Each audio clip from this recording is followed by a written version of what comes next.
Okay, so let's get started with our lessons for today. I want to first introduce to you the first property, which is called the distributive property. Have you ever heard of that before? The distributive property. Yes? It's like where you use the number outside of the parentheses and multiply with the Okay, good. At least you have a sense of what to do with the distributive property. But do you know what it's used for, though?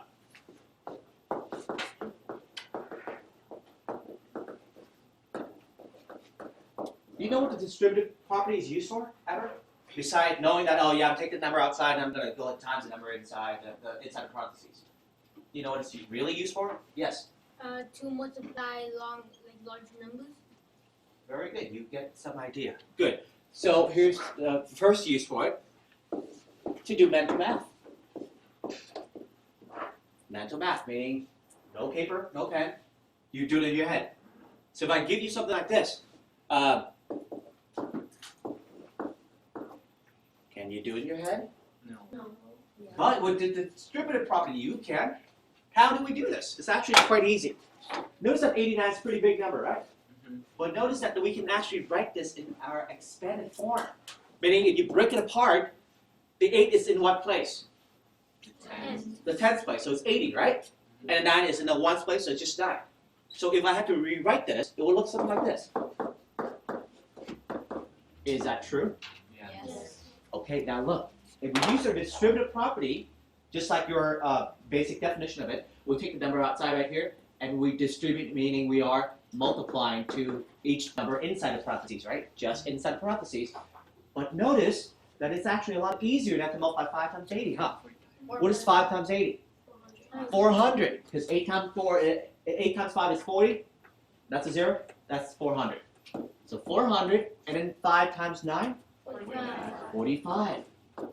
Ends up being 445. Is that easy? Yes. See? So for mental math, it's definitely has good use for it. Try this one.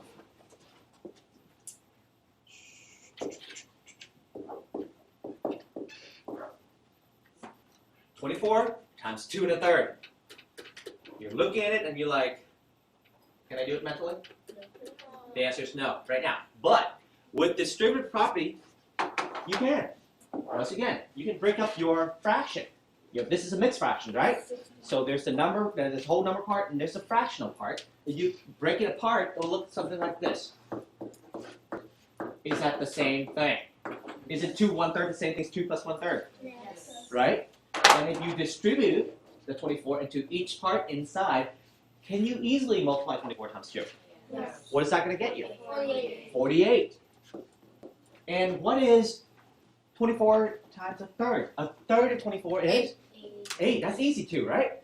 So that will give you 8, and the answer is 56. What do you think of that? Mental math. So that's a good use of distributive property to do mental math. Okay, what's the second use of it anyway? Let me just go ahead and list that out for you here. So for the second use of our, okay, so beside mental math, the second use for the distributive property is to combine like terms. Okay, before I say before I say like terms, I have to introduce to you the concept of a term. What is a term? Have you ever heard of that before? What is a term?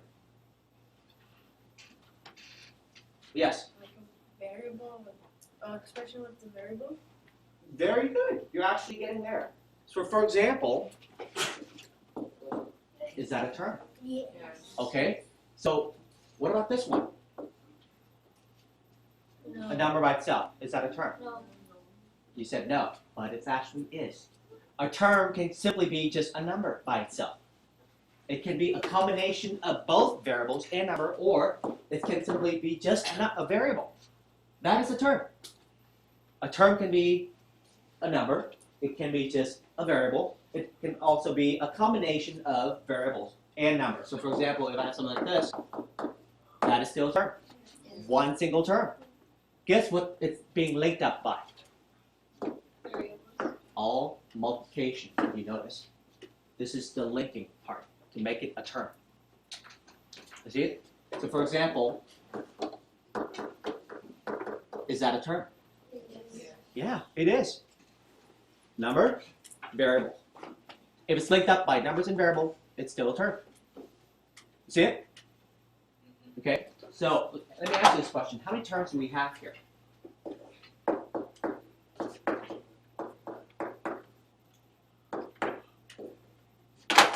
How many terms do we have here?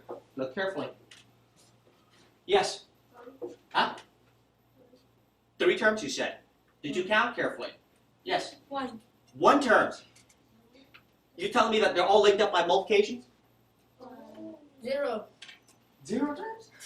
Oh, 2. Huh? 4. Thank you very much. 4. 1, 2, 3, 4. I have 4 terms here. Every single one satisfies what I have up here, right? It's either just a number, a variable by itself, a combination of variables and numbers. It's totally fine. But notice here, what separates each term? The sign. What sign? Addition or subtraction. You see it? So the addition and subtraction are used to separate your terms. But the multiplication is the one that links your term together to be called one term. Okay? It's like a chain. Okay? The multiplication is the linking part. But the subtraction and addition is like the divider of the terms. Okay? So that's how you count. Notice that I have 3 sign here. Addition, subtraction, and it separates 4 terms. Okay? Questions at all? Yes? What division signs? Huh? What division? Division. But it's you can use it as a fraction though. You cannot use that as for example, if I write this.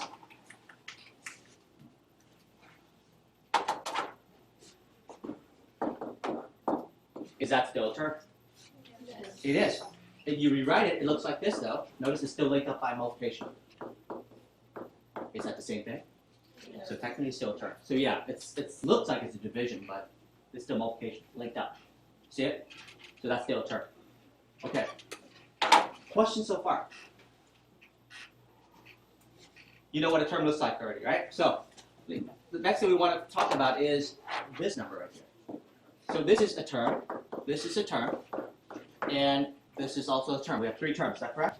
Yes. Do you know what this number in front is called?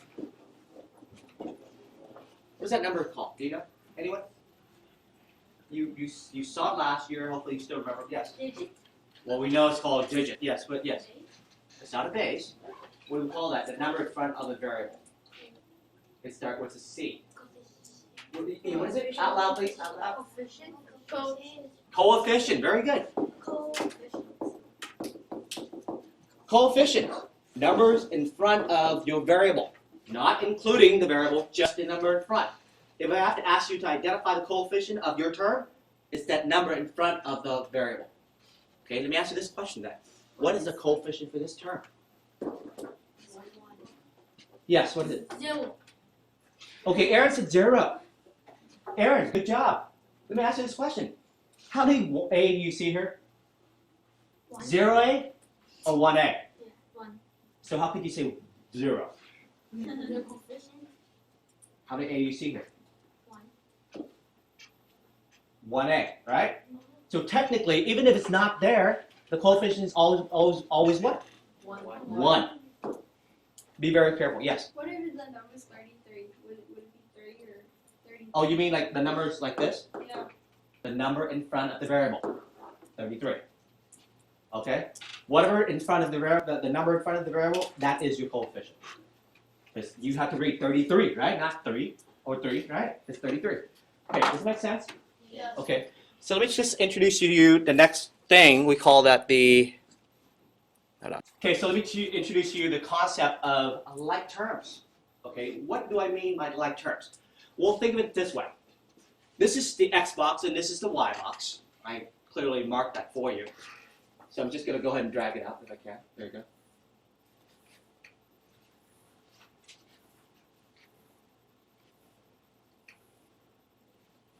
Okay, so I'm just going to, shuffling them all out, well, whatever. They're all over the place, basically. Okay? So, it looks something like that, right? Well, not together, but... Okay. If I asked you to organize these, what would you do? Oh, okay. So can you say it out loud, please? Put the X separately and the Y separately. Thank you. You could put organize the X in one group and then all the Y's in the other group. Is that true? So it will look something like this now. If you organize all the X's in one group and then all the Y in one group, and then you say, okay, how many X's do I have? 5. And how many Y's do I have? 4. We just combine like terms. Oh my gosh. We just did it. We just combine like terms. Yay. That's what it means.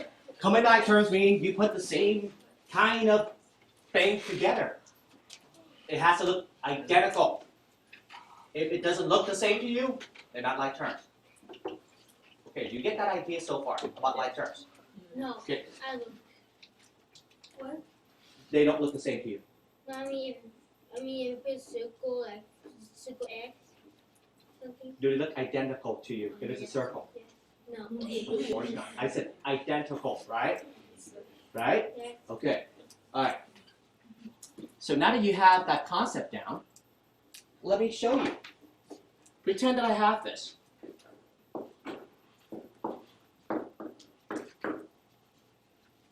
So kind of visualize that now.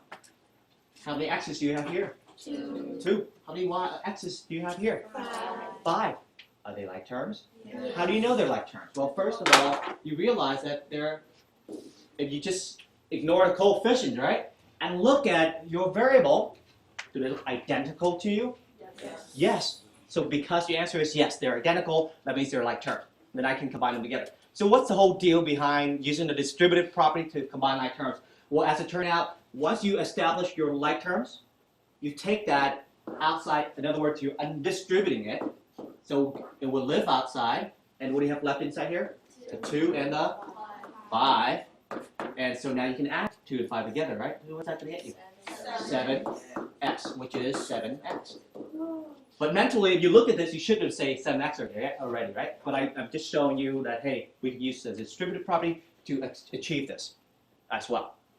Okay, so here's my next question. Are these like terms? Aaron, I'm testing you right now, so please listen.